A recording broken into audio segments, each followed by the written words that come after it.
여러분, 이 부모를 공경하고 또 부모에게 효도를 하는 것은 우리가 성경의 말씀이고 하나님의 명령입니다.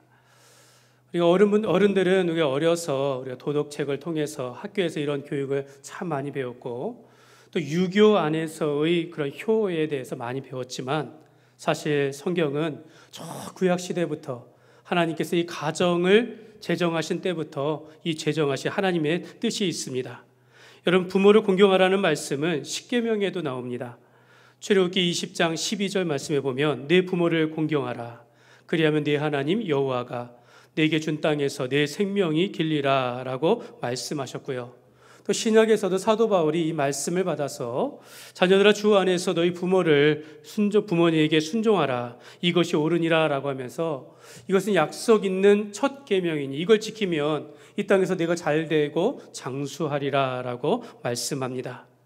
여러분, 이게 부모를 공경하는 것, 부모님의 말씀을 듣고 순종하는 것은요, 우리가 선택이 아니라 반드시 해야 할 의무이고 하나님의 명령입니다. 또 우리가 이 땅을 살아가면서 부모님을 공경하면서 살아갈 때 하나님께서는 그 자녀들을 복 주신다라고 말합니다.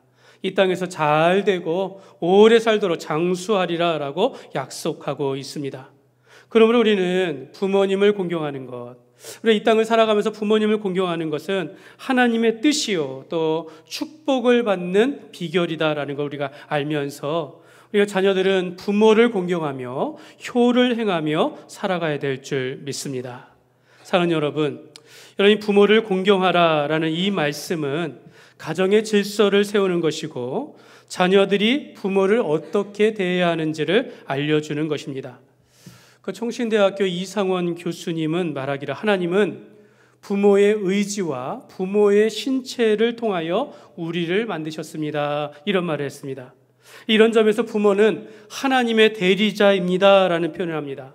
하나님께서 부모를 통하여 우리를 낳게 하시니 이 부모는 하나님의 대리자라는 것입니다.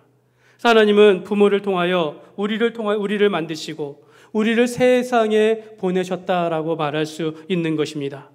특별히 부모가 신자라면, 우리 부모가 믿음의 부모요 그리스도인이라면 자녀들은요 그 부모님의 그 신체나 어떤 성격 이것만 담는 것이 아니라 그 부모님의 믿음과 신앙까지도 이 부모에게서 절대적인 영향을 받게 되어집니다. 여러분, 이것이 하나님의 계획입니다. 하나님께서는 그 부모의 훈계와 교양을 따라서 가르침을 따라서 우리가 순종할 때 그 속에서 자녀들은 자연스럽게 부모의 신앙을 따라서 자라가게 되어지는 것이고 이 신앙이 그렇게 대대로 하나님의 말씀과 복음이 전수되게 하신 것, 이것이 바로 하나님의 뜻이었습니다. 이런 의미에서 자녀를 향한 부모의 책임이나 또 자녀라면 부모를 공경해야 한다라는 이 말씀을 우리가 선택이 아니라 하나님의 명령으로 반드시 지켜져야 할 말씀으로 들으시기를 주님의 이름으로 축복합니다. 오늘 말씀 속에서 우리가 어떻게 부모를 공경하고 효도를 해야 하는지 오늘 말씀 속에서 세 가지로 살펴보도록 하겠습니다. 첫 번째로, 여러분, 부모님을 공경할 때 어떻게 하냐면 부모를 존중히 여겨야 합니다. 같이 한번 읽겠습니다. 부모를 존중히 여겨야 합니다. 22절 말씀에 보면 같이 읽습니다.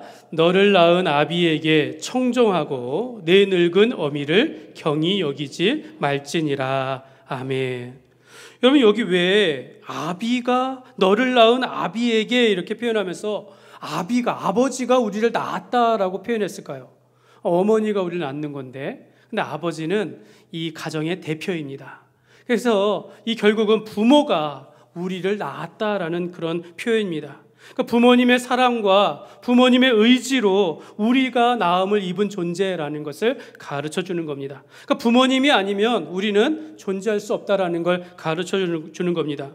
또 하반절에 내 늙은 어미를 경히 여기지 말라. 이 어미를 늙은 어미라. 아니, 아버지한테는 그렇게 표현 안 하고 왜 또 이번에는 어머니에게 늙은 어미라라고 표현할까요? 여러분, 어머니는 어쩌면 굉장히 우리를 키우시는데 강하지만 아주 연약한 존재라는 겁니다. 나이가 들어서 힘이 없고 경제적인 능력이 없다 할지라도 그렇게 늙더라도 결단코 우리 어머니 아버지를 경히 소홀히 여기지 말라라고 말씀하고 있는 것입니다. 여러분, 이 말씀은요, 부모님은요, 우리를 나를 낳으신 그 은혜만으로도 존경을 받기에 합당하신 분이다라는 겁니다. 나를 낳으시고 나를 어려서 기르시고 이렇게 양육하신 그 부모님 그 은혜, 그것만으로도 우리 부모님은 평생에 존중이 여기도록 우리의 효를 받아야 한다라는 겁니다. 여러분, 부모님은 늙고 반면에 자식들은 이제 독립하여 자기 가정을 이뤘다 할지라도 나를 낳으신 부모님은 여전히 부모님이라는 거죠. 떨어져 있던지 상관없이 늘 부모의 말을 듣고 부모를 존중히 여겨야 한다라는 그런 뜻입니다.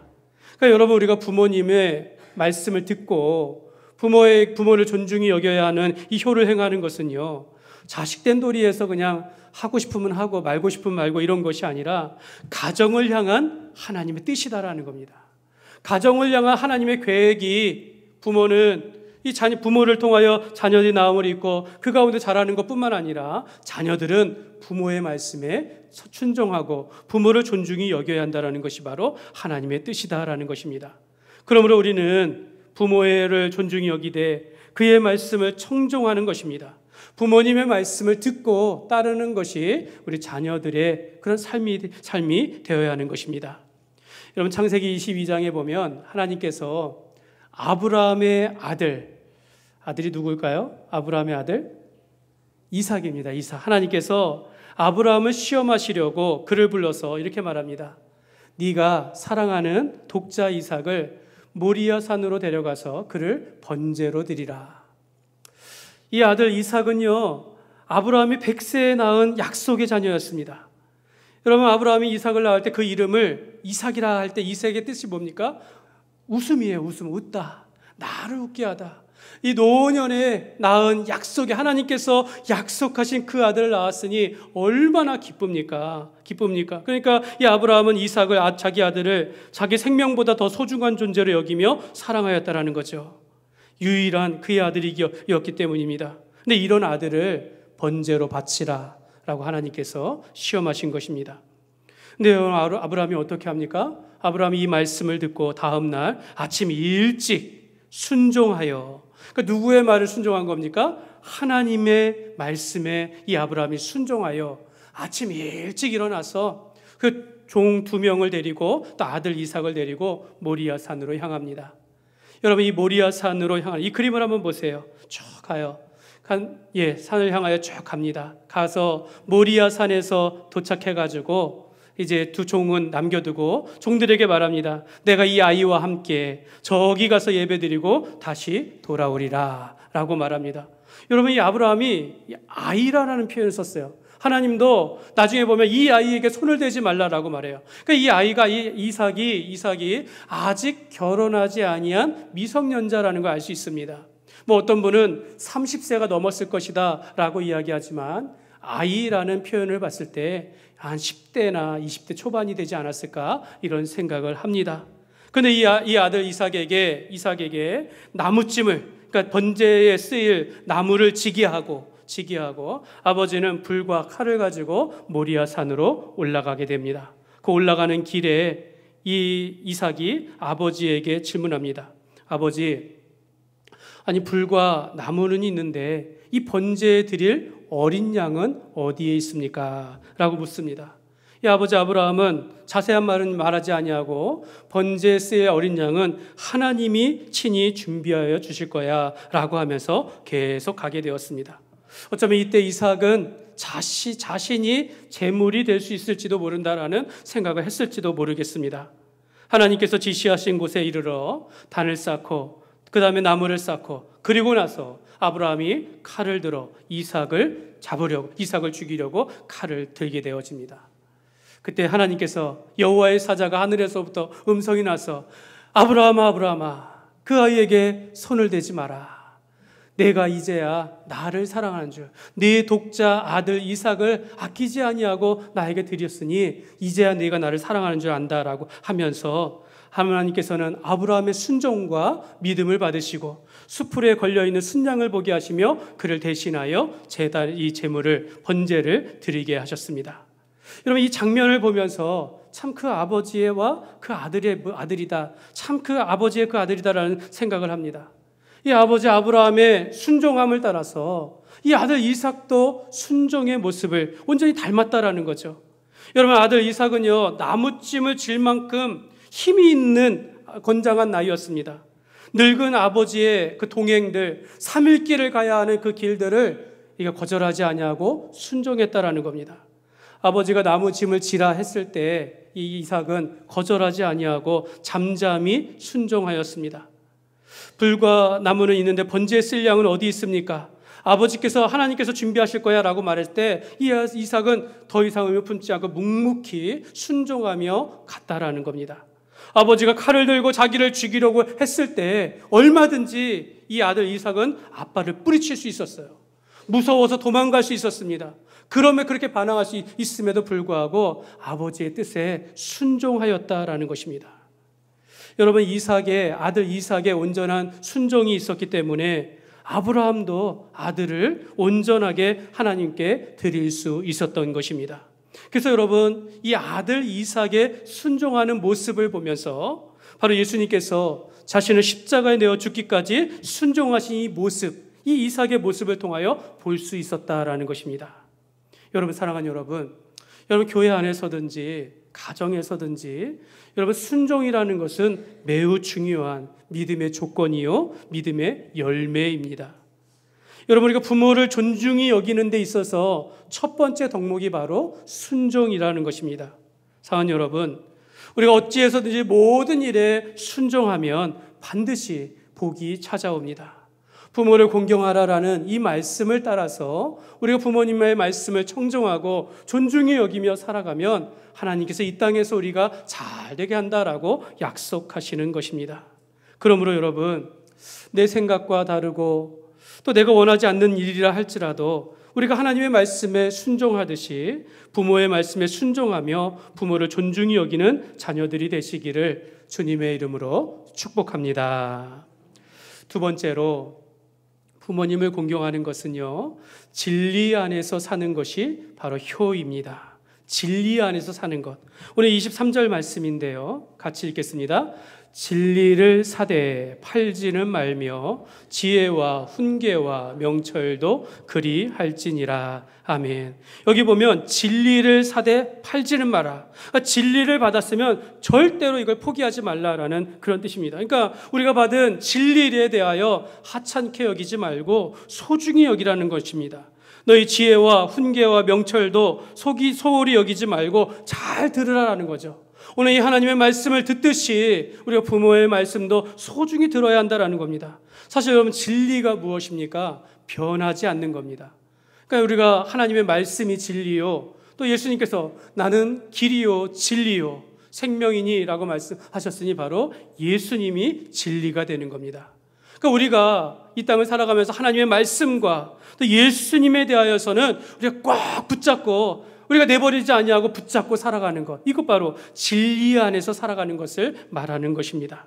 사도 바울도 부모는 자녀들을 주의 교훈과 훈계로 양육하라라고 말씀합니다. 하나님의 말씀으로 자녀들을 양육해야 한다라고 말씀하고 있습니다. 여러분, 우리가 하나님의 자녀로서 우리가 진리에 대한 하나님의 말씀과 우리의 진리고 생명 되신 예수님을 붙잡고 살아가는 것, 이게 바로 진리 안에서 살아가는 겁니다.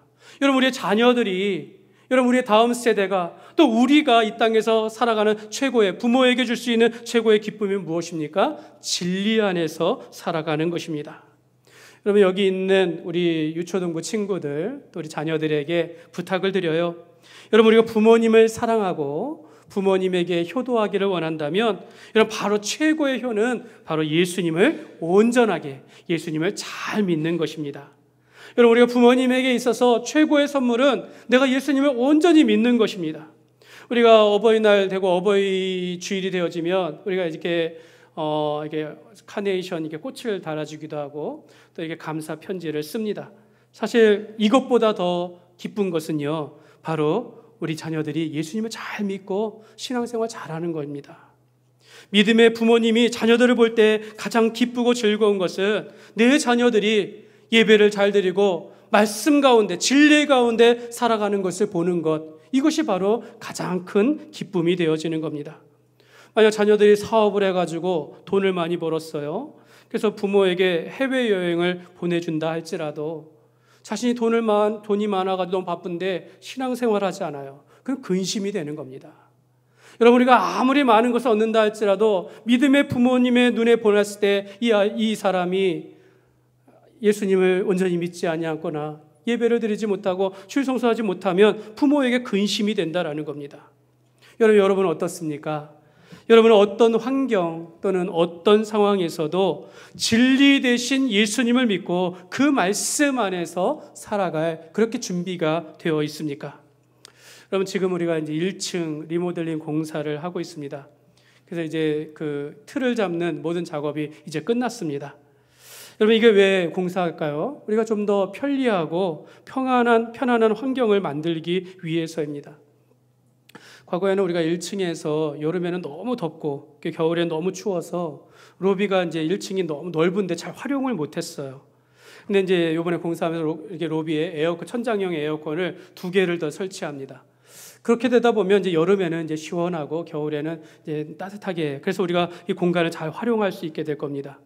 여러분이 아이들의 예배실 훨씬 지금 전에보다도 훨씬 더 아늑하게 바뀌게 될 겁니다. 아마 여기 있는 우리 대예배실보다 아마 어린이 예배실이 더 예쁘게 아마 이렇게 바뀌게 될 것입니다. 여러분, 끝까지 공사가 잘 될 수 있도록 기도해 주시고, 이를 통해서 우리 성도님들이 또 좀 더 행복하고 우리 교회가 헌신하는 그런 교회가 되기를 여러분 기도해 주시길 바랍니다. 근데 여러분, 여기서 질문을 드리겠어요. 만약에 이런 안락한 환경이 없어도, 여러분은 이런 편안한 환경이 되지 못한다 할지라도 여러분은 예배를 드리기를 즐거워하면서 하나님 말씀만으로도 내가 깊은 만족을 얻을 수 있겠습니까? 여러분, 한여름 이 예배당에 에어컨이 꺼졌고 고장난다 할지라도 그거와 상관없이 나는 오직 예배, 오직 하나님의 말씀만으로 내가 즐거워하며 하나님을 찾을 수 있겠습니까? 이런 미국의 데이비 플랜 목사님이 있습니다. 그는 20세에 그 미국 엘라바마 주의 브루킬스 교회라는 초대형 교회예요. 초대형 교회에 27세의 나이에 담임 목사로 들어갔습니다.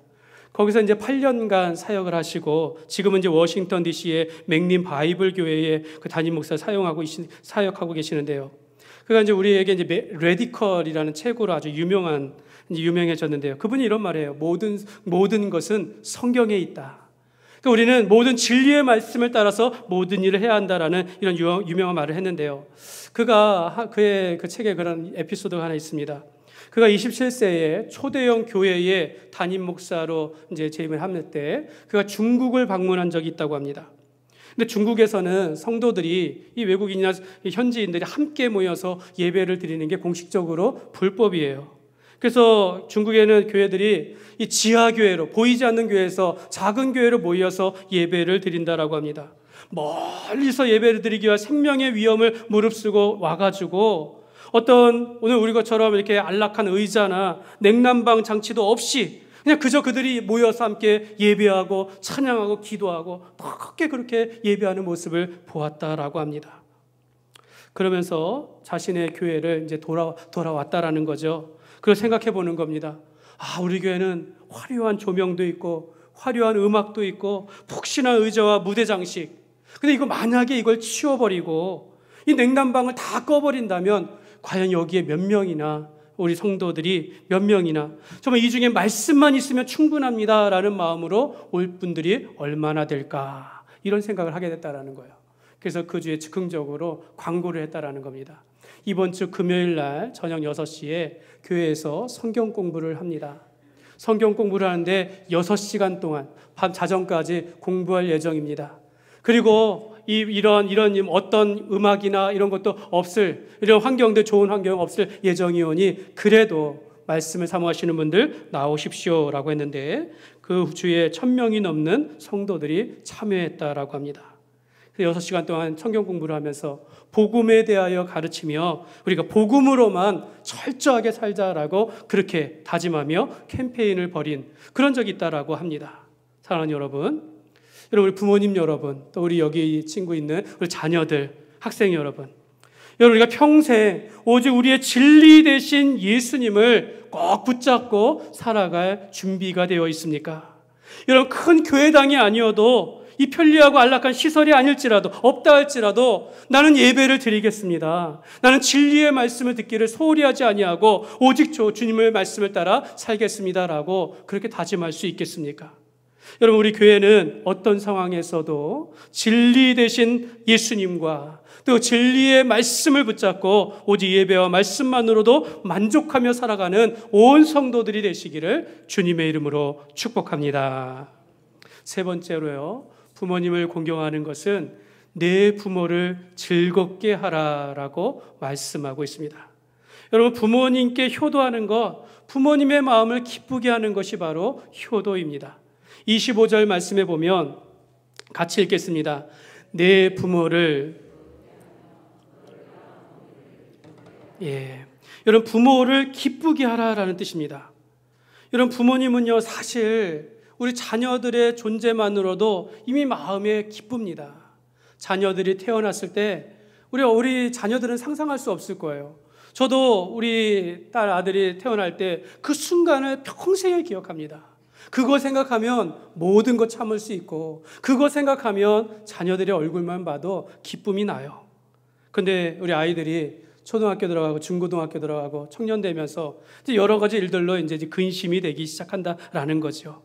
하나님은 자녀들에게 너희 부모를 기쁘게 하라라고 말합니다. 너희 부모를 즐겁게 하라라고 말씀합니다. 그러니까 여러분, 우리는 평생에 우리 육신에 우리를 낳으신 부모님에게 효를 행하되 부모님의 마음을 근심되지 아니하도록 기쁘게 해야 한다라는 겁니다. 근데 여러분, 성경에 보니까 마지막 때에는요, 그러지 못한다라는 거예요. 마지막 시대를 살아가는 이 시대는요, 사람들이 자기만을 사랑한다라는 거예요.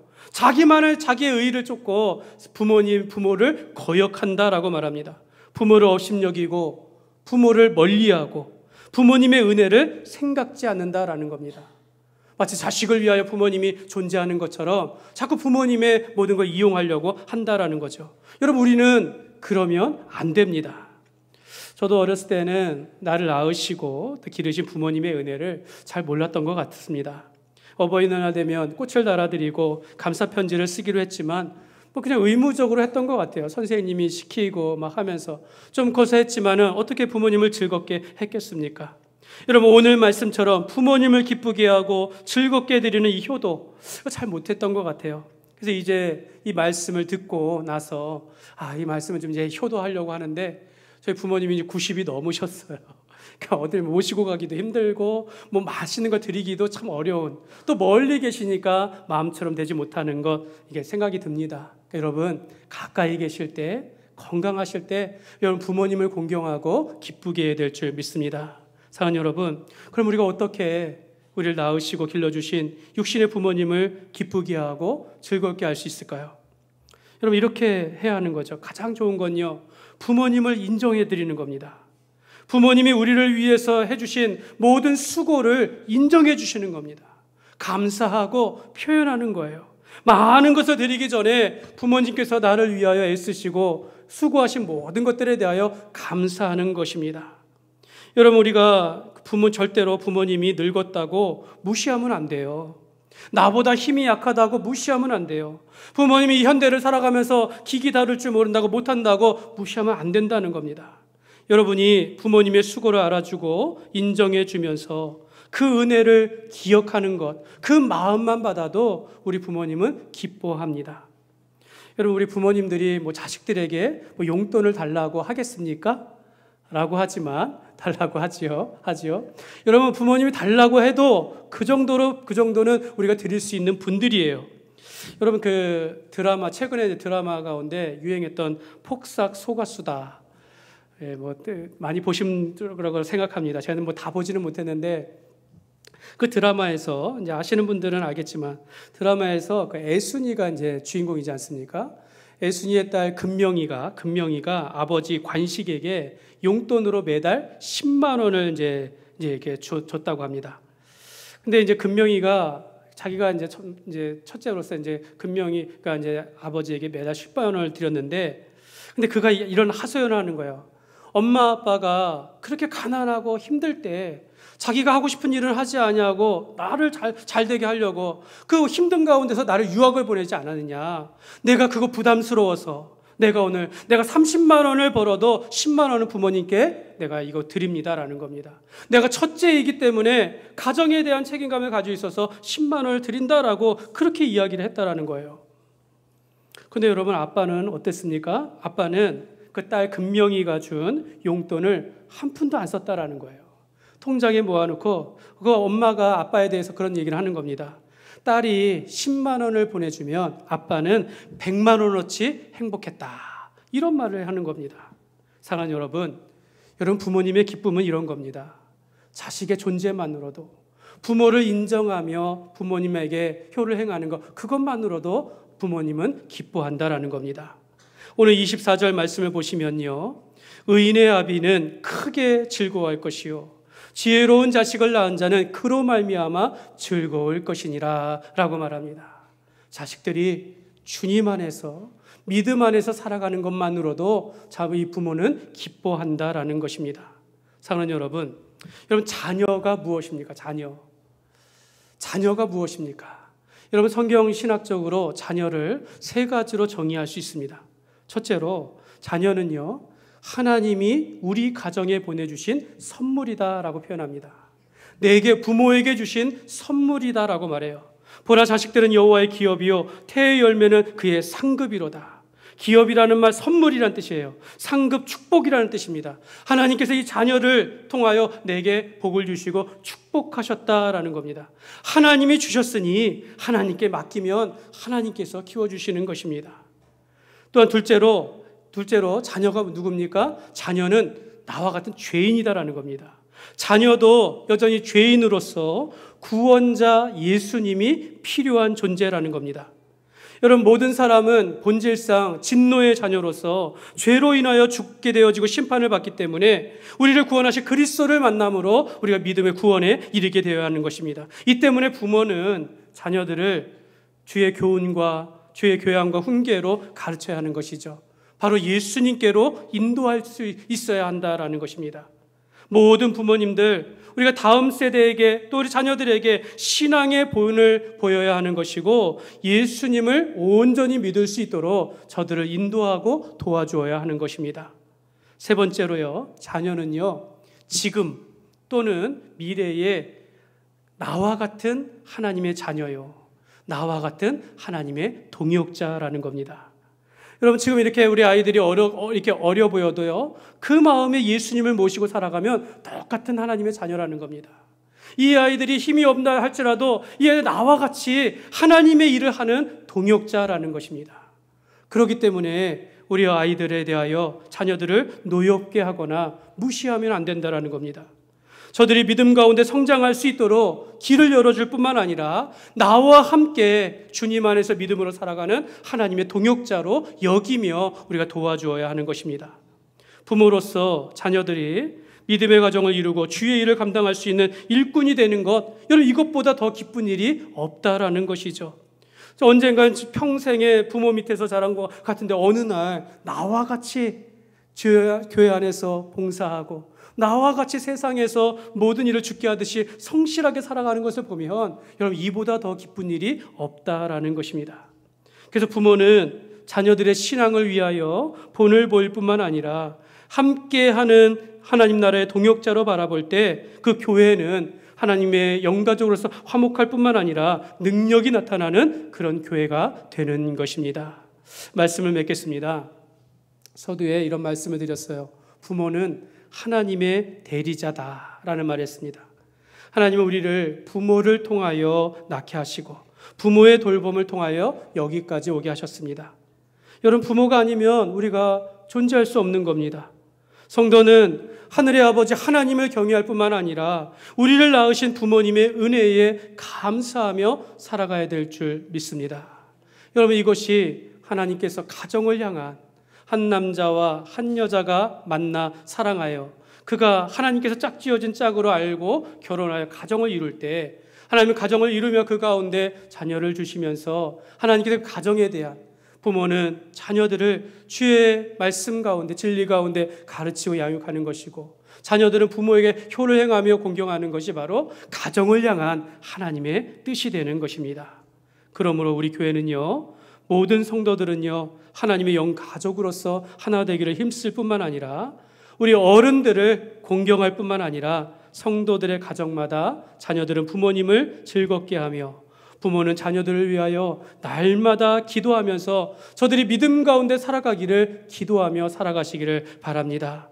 이를 통하여 우리 온 교회가 지금 이 어려운 시대에, 가정마다 참 어려운 시대에 우리 온 성도들이 하나님의 말씀의 진리 되신 진리의 말씀과 또 예수 그리스도 안에서 정말 화목하고 행복한 가정, 주의 뜻을 이루는 복된 가정을 이루어 가시기를 주님의 이름으로 축원합니다.